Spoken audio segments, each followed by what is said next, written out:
Hi friends, welcome to my channel. ఈరోజు video చాలా ఈజీగా టేస్టీగా చేసుకునే కొబ్బరి రొట్టె అండి. ఒకసారి ట్రై చేయండి, టేస్ట్ చాలా బాగుంటుంది. పిల్లలందరికీ బాగా నచ్చుతుందండి. ఇప్పుడు సమ్మర్ హాలిడేస్ కదా, పిల్లలకి ఇలా స్నాక్ చేసి పెట్టండి, నచ్చుతుంది. ఇప్పుడు మనం కొబ్బరి రొట్టె ఎలా తయారు చేసుకోవాలో చూద్దామండి. ముందుగా నేను ఇక్కడ కొబ్బరి ముక్కలు తీసుకున్నాను. వాటిని ఇలాగా క్యారెట్ తురుముకునే దాంతో తురుము పెట్టుకున్నానండి. ఇక్కడ నేను ఇడ్లీ పిండి తీసుకున్నాను, కొబ్బరి తురుము పెట్టేసుకున్నానండి. అలాగే బెల్లాన్ని కూడా తురుము పెట్టుకున్నాను. మనం ఇడ్లీలు వేసుకోవడానికి ఇడ్లీ పిండి చేసుకుంటాం కదండి, ఆ ఇడ్లీ పిండితోనే మనం కొబ్బరి రొట్టె వేస్తున్నాము. దీనికి స్పెషల్గా ఏమి ఉండదండి, మనం సింపుల్గానే చేసుకోవచ్చు. నేను ఇక్కడ 2 కప్పుల ఇడ్లీ పిండి తీసుకున్నానండి. అందులోకి 1 కప్పు కొబ్బరి తురుము, 1 కప్పు బెల్లం వేసాను. అలాగే ఇడ్లీ పిండిలో మనం చిటికెడు ఉప్పు వేసుకోవాలండి. చిటికెడు ఉప్పు వేసుకున్నాక 2 కప్పుల పిండికి 1 కప్పు కొబ్బరి, 1 కప్పు బెల్లం వేసుకోవాలండి. వేసుకొని బాగా మిక్స్ చేసుకోవాలి. ఎక్కడ సరే ఉండలు లేకుండా బెల్లం మొత్తం కూడా కరిగిపోయేదాకా కూడా కలుపుకోవాలి. ఇది చాలా ఈజీ అండి, అలాగే టేస్టీగా కూడా ఉంటుంది. ఇంట్లో ఎప్పుడైనా కొబ్బరి మిగిలిపోతే కొబ్బరికాయ అయితే ఏం చేయాలని ఆలోచిస్తే ఇలా ఈ రెసిపీ చేసుకోవచ్చండి. ఇలా మనం కలిపి పెట్టుకున్నాక ఒక 10 నిమిషాల పాటు మూత పెట్టుకుని అలా వదిలేయాలండి. అప్పుడు బెల్లం బాగా కరుగుతుంది. మళ్ళీ 10 నిమిషాల తర్వాత మూత తీసి ఇంకొకసారి బాగా కలుపుకోవాలండి. చూడండి ఫ్రెండ్స్, మనకి ఇక్కడ కొబ్బరి రొట్టెకి కావాల్సిన బ్యాటర్ అయితే తయారైపోయిందండి. ఇప్పుడు మనం ఒక గిన్నె పెట్టుకుని ఆయిల్ వేసుకొని అప్లై చేసుకోవాలి. ఆయిల్ కొంచెం హీట్ అవ్వాలండి.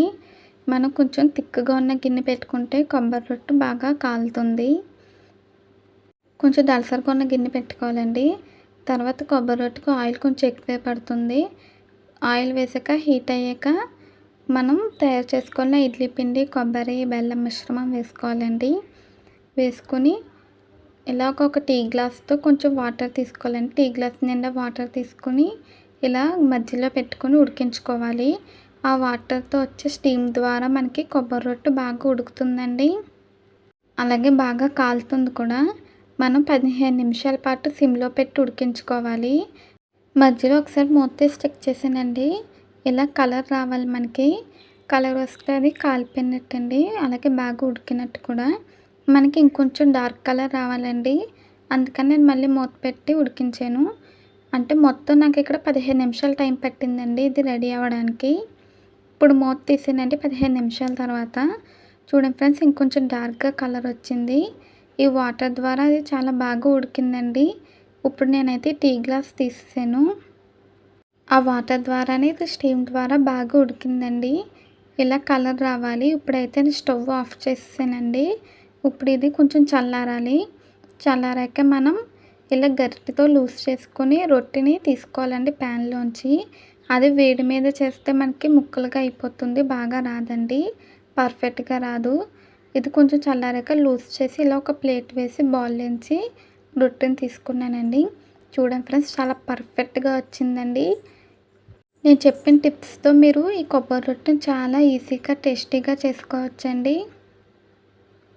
చూడండి ఫ్రెండ్స్, రొట్టె చాలా బాగా వచ్చిందండి. ఇప్పుడు మనం దీన్ని కట్ చేసి చూపిస్తాను. ఇందులో మనం కొబ్బరి, బెల్లం వేసాం కదండి, హెల్తీ రెసిపీ కూడా.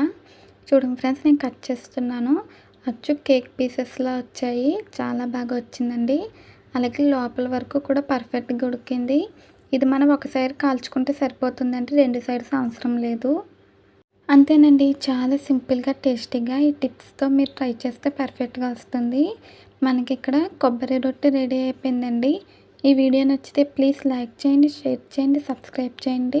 మళ్ళీ కొత్త వీడియోతో కలుద్దాం. Bye friends.